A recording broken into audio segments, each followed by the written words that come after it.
नमस्कार दोस्तों, welcome to study 24। सबसे पहला सवाल आप लोगों का यही होता है कि कौन कौन से लोग इसमें आवेदन कर सकते हैं। तो यहाँ पे बता दो दोस्तों, बिहार से हो या यूपी से हो या झारखंड से हो, किसी भी राज्य से हो, आप आवेदन कर सकते हैं। जी हाँ दोस्तों, ग्राम रोजगार सेवक, कंप्यूटर सहायक के साथ साथ और भी पोस्ट पे ये वैकेंसी निकाली गई है। तो ऑनलाइन फॉर्म है, 10वीं 12वीं पास वाले भी इसमें आवेदन कर सकते हैं। उम्र की बात करें तो 18 से 50 साल के लोग इसमें आवेदन कर सकते हैं। सैलरी अलग अलग पदों के लिए अलग अलग है, यानी 7,500 से लेकर 19,500 तक की सैलरी है। कैसे आवेदन करना है इस वीडियो में देखेंगे, पूरी डिटेल क्या है ये भी देखेंगे। तो वीडियो को लास्ट तक देखिएगा बिना कुछ छोड़े हुए। और वीडियो के डिस्क्रिप्शन में टेलीग्राम का ग्रुप का लिंक भी डाला हुआ है, वहाँ पे ज्वाइन कर लीजिए। आप लोगों के लिए सबसे पहला अपडेट वहीं पे डाला जाता है।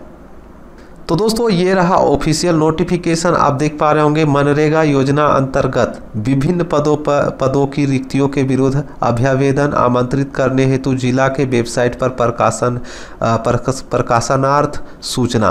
तो इसमें देखिएगा, सबसे पहले पोस्ट की बात करें दोस्तों, तो यहाँ पे आप देख पा रहे होंगे कौन कौन से पोस्ट पे ये वैकेंसी निकाली गई है। तो पहला मैं लास्ट से शुरू कर रहा हूँ। तो ग्राम रोजगार सेवक के आप देख सकते हैं 55 सीटें हैं। कंप्यूटर सहायक के लिए आप देख पा रहे होंगे 6 सीटें हैं।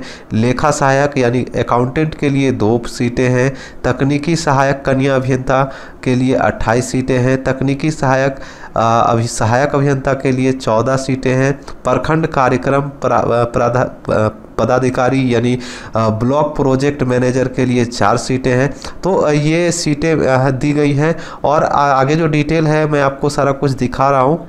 और यहाँ पे जो देख पा रहे होंगे आप, ग्राम रोजगार सेवक पद के लिए अपेक्षित शैक्षणिक योग्यता क्या है। तो यहाँ पे आप देख पा रहे होंगे, सरकारी मान्यता प्राप्त विश्वविद्यालय या किसी भी बोर्ड से, ठीक है, किसी भी बोर्ड से इंटरमीडिएट यानी 12वीं पास होना चाहिए। अगर आप मैट्रिक पास हैं तो मैट्रिक पास वालों के लिए देखिए दिया गया है, मैट्रिक परीक्षा के पश्चात किसी भी ट्रेड में ITI होना चाहिए। तो आप मैट्रिक पास वाले भी आवेदन कर सकते हैं, ठीक है। यानी जो है इंटरमीडिएट अगर आपने सिर्फ पास किया है तो भी आप आवेदन कर सकते हैं। अगर आपने मैट्रिक के साथ मैट्रिक के साथ ITI किया है किसी भी ट्रेड में तो भी आप आवेदन कर सकते हैं, ठीक है। और यहाँ पे और भी कुछ दिखाया गया है, देख पा रहे होंगे कि दिया गया है अतिरिक्त योग्यता में अगर आपके पास कुछ है तो आपको कुछ वेटेज भी दिया जाएगा। जैसे कि आप देख पा रहे होंगे, अतिरिक्त वालों के लिए सरकारी मान्यता प्राप्त विश्वविद्यालय या संस्थान से किसी भी संकाय में यानी किसी भी सब्जेक्ट में स्नातक प्रतिष्ठा या स्नातक सामान्य स्नातक या BCA तथा किसी विषय में PG स्नातक प्रतिष्ठा के प्रतिशत प्राप्तांक को 5 अंक का अधिभार देते हुए स्नातक की कोटि में अंकित किया जाएगा। यानी अगर आपने ग्रेजुएशन कर रखा है किसी भी सब्जेक्ट से तो आपको 5 अंकों का वेटेज भी मिलेगा, ठीक है। वेटेज 5 अंकों का वेटेज भी दिया जाएगा। अगर इससे आगे आपने कुछ और कर रखा है तो उसमें भी आपको 5 अंक दिया जाएगा, ठीक है। तो ये था आपका ग्राम रोजगार सेवक के लिए। बाकी सीटों के लिए आप देख पाएंगे कि ऊपर में सारा कुछ जो है एजुकेशनल क्वालिफिकेशन देख पा रहे होंगे। यहाँ पे कंप्यूटर सहायक पद के लिए अपेक्षित योग्यता दी गई है किसी भी सरकारी मान्यता प्राप्त संस्थान से। देखिए BCA BSc कंप्यूटर ऑनर्स या फिर BSc कंप्यूटर सामान्य, BCA स्नातक सामान्य स्नातक उत्तीर्ण के पश्चात PGDCA उत्तीर्ण है तो भी आप आवेदन कर सकते हैं। तो ये आपका जो ये सब दिखाया गया है ये आप लोग डाउनलोड करके देख लीजिएगा। मैं टेलीग्राम में ये आपको डाल दूंगा पूरा नोटिफिकेशन, जिसे आप आसानी से पढ़ के पूरा देख पाएंगे। क्योंकि पूरा पढ़ने लगूंगा तो समय ज़्यादा लगेगा, आप लोग पूरा लंबा वीडियो देखते भी नहीं हैं, तो इसीलिए जो इम्पोर्टेंट है वो मैं आपको दिखा देता हूं। तो आयु सीमा जो दिखाई गई है आप देख पा रहे होंगे कि 1/1/2021 को न्यूनतम 18 वर्ष होनी चाहिए, ठीक है। न्यूनतम 18 वर्ष, कम से कम 1/1/2021 को कम से कम 18 वर्ष होनी चाहिए।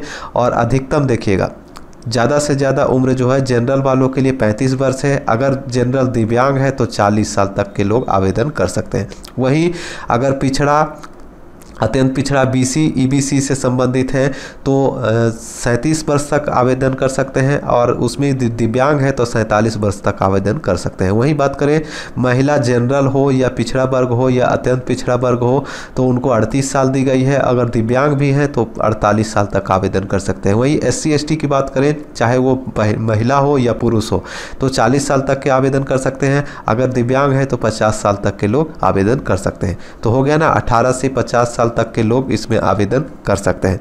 वहीं बात करें कि कौन आवेदन कर सकता है, तो राष्ट्रीयता आप देख पा रहे होंगे, भारत का नागरिक होना अनिवार्य है। आरक्षण लागू होगा अनुसूचित जाति SC ST वालों के लिए, पिछड़े वर्गों के अभ्यर्थियों के लिए जो राज्य सरकार द्वारा तय किया जाता है आरक्षण, वो लागू होगा। ठीक है, बात करें अब सैलरी की, तो प्रखंड कार्यक्रम पदाधिकारी के लिए, ब्लॉक प्रोजेक्ट मैनेजर के लिए यहाँ पे दिखाया गया है 19,500 रुपये। वहीं तकनीकी सहायक अभियंता के समकक्ष जो है 19,234 रुपये है। तकनीकी सहायक कनीय अभियंता के समकक्ष के लिए 17,520 रुपये है। लेखा सहायक के लिए 10,500 रुपये है। कंप्यूटर सहायक के लिए 10,500 रुपये है, और ग्राम रोजगार सेवक के लिए 7,500 रुपये सैलरी दी गई है। अब बात करते हैं दोस्तों कि आवेदन शुल्क कितनी है। तो आवेदन शुल्क आप देख पा रहे होंगे कि 100 रुपये तो सभी सीटों के लिए 100 रुपया है, और आप चाहें तो अलग अलग पदों के लिए अलग अलग आवेदन भी कर सकते हैं। यानी एक पद के लिए अलग अलग पद के लिए अलग अलग आवेदन, यानी एक व्यक्ति जो है एक से ज़्यादा फॉर्म भर सकता है। ठीक है, तो ये दिखाया गया है। और दोस्तों बात कर रहे हैं कि ऑनलाइन की डेट क्या है, तो 5 तारीख से शुरू हो चुका है ये, अब आपका 20 अगस्त तक। ठीक है, 20 अगस्त तक आप आवेदन कर सकते हैं। 20/8/2021 तक आप आवेदन कर सकते हैं। लास्ट डेट जो है वो 20 अगस्त 2021 है, ऑनलाइन कर सकते हैं। चलिए अब मैं आपको वेबसाइट पे ले चलता हूँ, ऑनलाइन कैसे करना है ये भी देखेंगे। तो चलिए शुरू करते हैं। तो दोस्तों अब हम लोग आ चुके हैं वेबसाइट पे। वेबसाइट का लिंक वीडियो के डिस्क्रिप्शन में भी डाला हुआ है, आप यहां पे चाहें तो इसे नोट भी कर सकते हैं। ठीक है, तो यहां पे आप देख पा रहे होंगे सारा कुछ नोटिफिकेशन यहां पे भी आपका डाला हुआ है, देख सकते हैं मनरेगा रिक्वायरमेंट, तो ये आप डाउनलोड कर सकते हैं।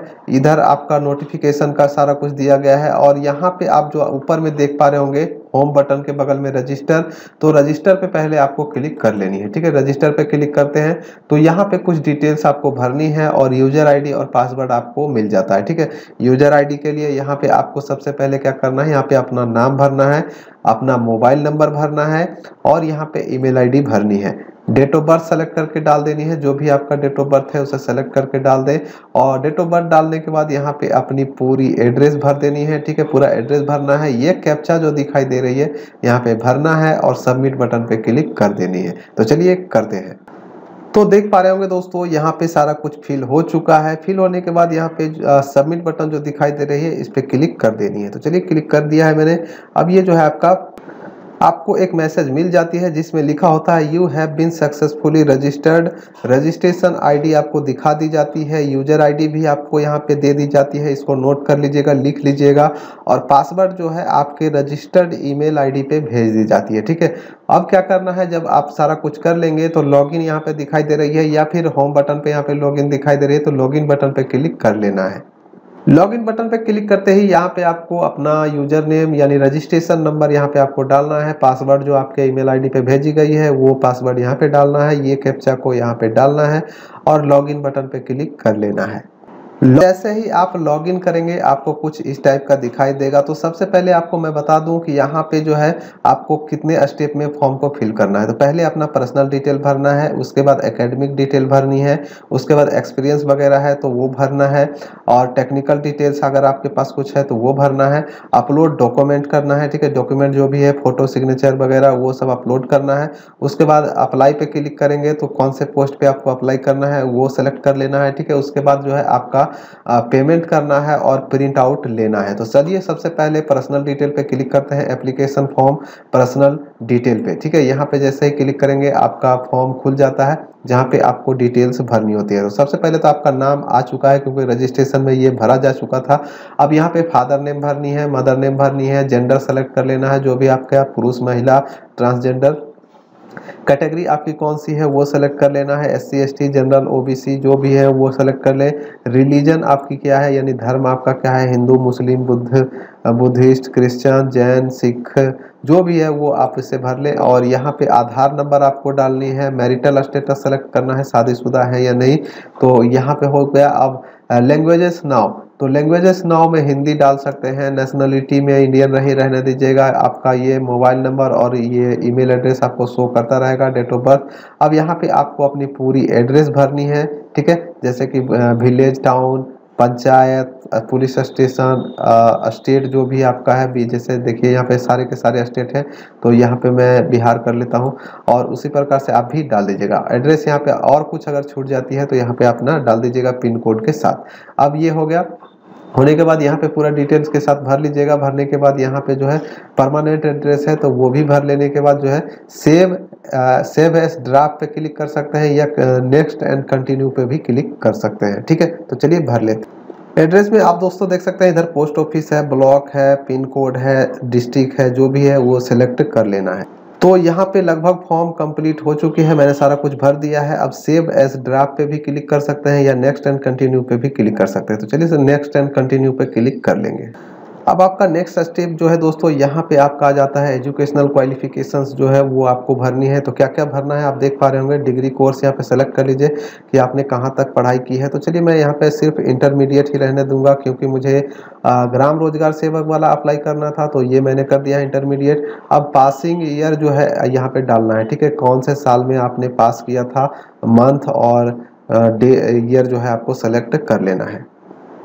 तो ये डेट भी हो गया है, देख सकते हैं दिसंबर 2014। अब बोर्ड आपका कौन सा था वो भर देना है, ठीक है। तो मैं यहाँ पे डाल देता हूँ BSCB पटना, मैंने डाल दिया है। अब डिवीजन आपका कौन सा था वो आपको डाल देनी है, ठीक है।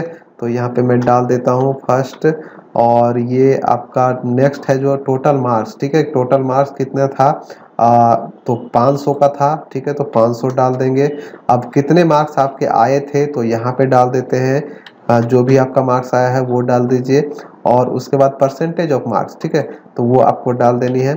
चलिए मैंने डाल दिया। अब सब्जेक्ट स्टडीड, तो मैट्रिक इंटरमीडिएट में मैंने आर्ट्स पढ़ा था, तो यहाँ पे सब्जेक्ट में जो भी आपका सब्जेक्ट है वो भी डाल सकते हैं, या फिर आर्ट्स, साइंस, कॉमर्स कर सकते हैं। तो मैं यहाँ पे सीधे साइंस कर देता हूँ, ठीक है, SCINCE। तो ये मैंने कर दिया है।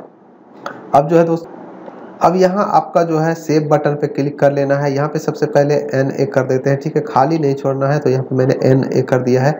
अब सेव बटन पे क्लिक, ये आपका इंटरमीडिएट हो गया। अगर आप दोस्तों चाहते हैं कि मैट्रिक का भी डिटेल डाल दें तो मैट्रिक का भी डिटेल डाल के यहाँ पे सेव करेंगे तो आपको इसी टाइप का यहाँ पे नीचे आ जाएगा, ठीक है। अगर ग्रेजुएशन का सेलेक्ट करके डालेंगे तो ग्रेजुएशन का भी यहाँ पे सेलेक्ट होकर आ जाएगा। तो इस प्रकार से, तो यहाँ पे आप देख पा रहे होंगे एजुकेशनल क्वालिफिकेशंस मैंने सारा कुछ यहाँ पे फिल कर दिया है। अब क्या करना है, यहाँ पे आने के बाद देख पा रहे होंगे आपको दिखाई दे रहा होगा एकेडमिक के बाद जो है आपका है एक्सपीरियंस डिटेल। तो एक्सपीरियंस तो हमारे पास कुछ है नहीं, आपके पास भी नहीं होगा, तो इसे भरना चाहे तो भर सकते हैं या तो खाली छोड़ दीजिए, कोई दिक्कत नहीं है। अब अगला जो है टेक्निकल डिटेल है, तो टेक्निकल डिटेल पे क्लिक कर लेते हैं, क्योंकि ITI अगर आपने कर रखा है तो ITI का डिटेल जो है यहाँ पे भर देना है। चलिए देखते हैं, ये रहा टेक्निकल ITI, यहाँ पे डाल सकते हैं, डिप्लोमा डाल सकते हैं, जो भी आप डालना चाहें वो डाल सकते हैं। इंस्टीट्यूट का नाम डाल दीजिए, सर्टिफिकेट का नंबर डाल दीजिए, सर्टिफिकेट का डेट डाल दीजिए, कब आपको प्राप्त हुआ था उसमें डेट लिखा होगा सर्टिफिकेट में, वो डेट यहाँ पे सेलेक्ट करके डाल देना है। टोटल मार्क्स कितने थे, आपके मार्क्स कितने आए थे वो करके सेव कर देना है, ठीक है। अब जो है अगला क्या है, यहाँ पे है अगला जो है अपलोड डॉक्यूमेंट है। तो इस पे क्लिक करते हैं। इस पे क्लिक करते ही देखिए मैंने दो चीज छोड़ दिया है, ITI और ये एक्सपीरियंस, ठीक है, जो भी आपका टेक्निकल और एक्सपीरियंस है, ये दो कॉलम मैंने छोड़ा है क्योंकि मेरे पास कुछ है ही नहीं। तो अब अगला जो है आपका डॉक्यूमेंट आ गया है। तो डॉक्यूमेंट में आप अपना आधार कार्ड सेलेक्ट रहने देंगे, या फिर पैन कार्ड भी डाल सकते हैं, driving licence, voter ID, military ID card, other ID card, जो भी है आप यहाँ पे डाल दें। आधार रहने देता हूँ, यहाँ पे आधार का नंबर डाल देंगे और चूज पे क्लिक करेंगे और अपलोड कर देंगे, ठीक है। ये उसी प्रकार से अगर आपने SC ST सेलेक्ट किया है तो आप अपना कास्ट सर्टिफिकेट अपलोड कर देंगे। अगर जनरल है तो कास्ट सर्टिफिकेट की आवश्यकता नहीं है, ठीक है। और रेसिडेंशियल सर्टिफिकेट सभी के लिए जरूरी है, तो आवासीय प्रमाण पत्र अपलोड करें, फोटोग्राफ अपनी अपलोड करें, सिग्नेचर अपलोड करें। एजुकेशनल क्वालिफिकेशंस में आपने जो आपसे नोटिफिकेशन में मांगा गया है वो नोटिफिकेशन के अनुसार मैट्रिक या इंटर का यहाँ पे अपलोड कर देंगे। एक्सपीरियंस अगर आपने डाला था तो वो आप अपलोड करेंगे। अदर क्वालिफिकेशन जो भी है वो डाल दें, नहीं तो खाली छोड़े, कोई दिक्कत नहीं है। अदर रिलेवेंट कोई डॉक्यूमेंट डालना चाहते हैं तो वो डाल दें। और अगर दिव्यांग सर्टिफिकेट आपके पास है तो उसका सर्टिफिकेट का नंबर यहाँ पे डालें और अपलोड कर दें। EWS प्रमाण पत्र अगर आपके पास है तो उसका प्रमाण पत्र का नंबर यहाँ पे डालेंगे, चूज करेंगे, अपलोड कर देंगे, ठीक है। अंडरटेकिंग फॉर्म अगर आपके पास कुछ है तो यहाँ पे आप अंडरटेकिंग फॉर्म को, जो आपका शपथ पत्र है, वो यहाँ पे चूज करके अपलोड कर देंगे। रिज्यूम अगर आप कुछ देना चाहते हैं अपना बायोडाटा वगैरह तो अपलोड करके यहाँ पे अपलोड कर देना है, ठीक है। अपलोड करने के बाद नेक्स्ट जो है आपका आता है अप्लाई बटन, ठीक है। अब यहाँ पे आप दोस्तों देख पा रहे होंगे मैंने सारा का सारा डॉक्यूमेंट अपलोड कर दिया है, जो भी जरूरी था मैंने वही अपलोड किया है। जैसे कि आप देख पा रहे हैं आईडी प्रूफ हो गया, कास्ट हो गया, कास्ट क्योंकि मैंने SC सेलेक्ट किया था इसलिए कास्ट सर्टिफिकेट अपलोड कर दिया गया है। अब यहाँ पे रेसिडेंशियल सर्टिफिकेट अपलोड हुआ है, फोटो सिग्नेचर। देखिए साइज जो है फोटो सिग्नेचर या किसी भी डॉक्यूमेंट की 15 MB से कम का होना चाहिए, ठीक है, क्योंकि साइज इसमें आपको कोई दिक्कत नहीं होने वाली है। 15 MB बहुत है, तो 15 MB से कम का साइज होना चाहिए। कोई भी डॉक्यूमेंट हो वो अपलोड कर सकते हैं। वहीं एजुकेशनल क्वालिफिकेशंस में आप क्या करेंगे, मैट्रिक और इंटर का दोनों का एक साथ जोड़कर PDF फाइल में अपलोड कर देंगे, ताकि जो है एक बार में दोनों अपलोड हो जाए, ठीक है, क्योंकि अलग अलग नहीं हो पाएगा, क्योंकि एजुकेशनल क्वालिफिकेशंस के लिए सिर्फ एक ही ऑप्शन है। इसलिए दोनों सर्टिफिकेट को मर्ज करके एक साथ जोड़कर PDF फाइल बनाकर अपलोड कर दें तो अपलोड हो जाएगा, ठीक है। अपलोड होने के बाद बाकी मैंने सारा कुछ छोड़ दिया है, क्योंकि एक्सपीरियंस कुछ है नहीं और कोई चीज़ है नहीं, तो सारा कुछ मैंने छोड़ दिया है। देख सकते हैं फिजिकल डिजिबिलिटी हो गया, दिव्यांग भी नहीं है तो छोड़ दिया है, खाली EWS प्रमाण पत्र नहीं दिया है, यहाँ पे खाली छोड़ दिया है। अब यहाँ पे रिज्यूम वगैरह है तो रिज्यूम मैं नहीं डालूंगा, बाकी सिर्फ आपका अंडरटेकिंग फॉर्म है। अंडरटेकिंग फॉर्म मैं आपको दिखा देता हूँ, स्क्रीनशॉट आप लोग ले लीजिए। तो ये जो है आपका डिक्लेरेशन जो है ये आप इसे नोट कर लीजिए या फिर स्क्रीनशॉट ले लीजिए, इसको भी अपलोड करना होता है। तो ये जो आपको अंडरटेकिंग फॉर्म दिखाई दे रही है तो इसी पे आकर आपको क्लिक कर देना है वो डिक्लेरेशन फॉर्म को, ठीक है। तो ये आपका हो गया। अब जो है अब आप अप्लाई पे क्लिक करेंगे, ठीक है। यहाँ पे जो अप्लाई दिखाई दे रही है आपको अप्लाई, इस पे अप्लाई पे क्लिक करेंगे तो आगे जो है आपका फॉर्म दिखने लगेगा, ठीक है। देखिए ये रहा आपके सामने, यहाँ पे दिख रहा होगा मनरेगा रिक्वायरमेंट हजारीबाग। तो ये आपको अप्लाई पे क्लिक कर देनी है। चलिए अप्लाई पे क्लिक करते हैं। अप्लाई पे क्लिक करते ही देखिए ये जो है आपके सामने ये सब पूरा डिटेल दिखाई दे रहा है। अब यहाँ पे क्या करना है, आपको नेक्स्ट एंड अप्लाई पे क्लिक कर देनी है। नेक्स्ट एंड अप्लाई पे क्लिक करने से पहले आप चाहें तो इसे डाउनलोड कर सकते हैं रिक्वायरमेंट को, और प्रीव्यू लेना चाहे तो प्रीव्यू भी यहाँ से डाउनलोड कर सकते हैं, ठीक है। प्रीव्यू डाउनलोड कर सकते हैं, देख सकते हैं, और उसके बाद अगर कुछ गलत है तो उसे सुधार लीजिएगा। उसके बाद ही नेक्स्ट एंड अप्लाई पे क्लिक करिएगा।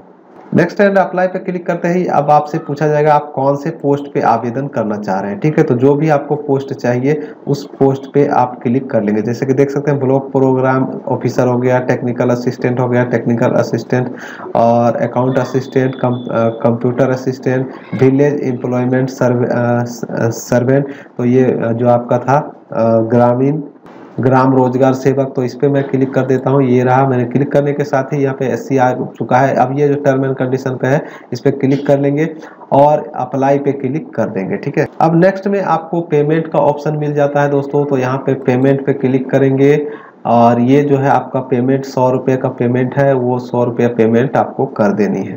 तो यहाँ पे आप देख सकते हैं पेमेंट का ऑप्शन आ चुका है। डेबिट कार्ड और रुपए कार्ड, आपका मास्टर कार्ड, वीजा कार्ड जो भी है उससे आप अपना 100 रुपये का पेमेंट कर सकते हैं। मेक पेमेंट पे क्लिक करेंगे और पेमेंट अपना कर लेंगे। तो इस प्रकार से आपको आवेदन करना है और उसके बाद जो है आपको पेमेंट करने के बाद जो है प्रिंट आउट मिल जाएगा। तो प्रिंट आउट आप आसानी से ले पाएंगे, ठीक है। तो ये हो गया आपका पूरा आवेदन पत्र करने का पूरा डिटेल। तो जानकारी अच्छी लगी हो तो लाइक करिएगा, चैनल को सब्सक्राइब कर लीजिए पल पल की अपडेट के लिए। मैं मिलूंगा नेक्स्ट वीडियो में नेक्स्ट अपडेट के साथ, तब तक के लिए बाय, जय हिंद।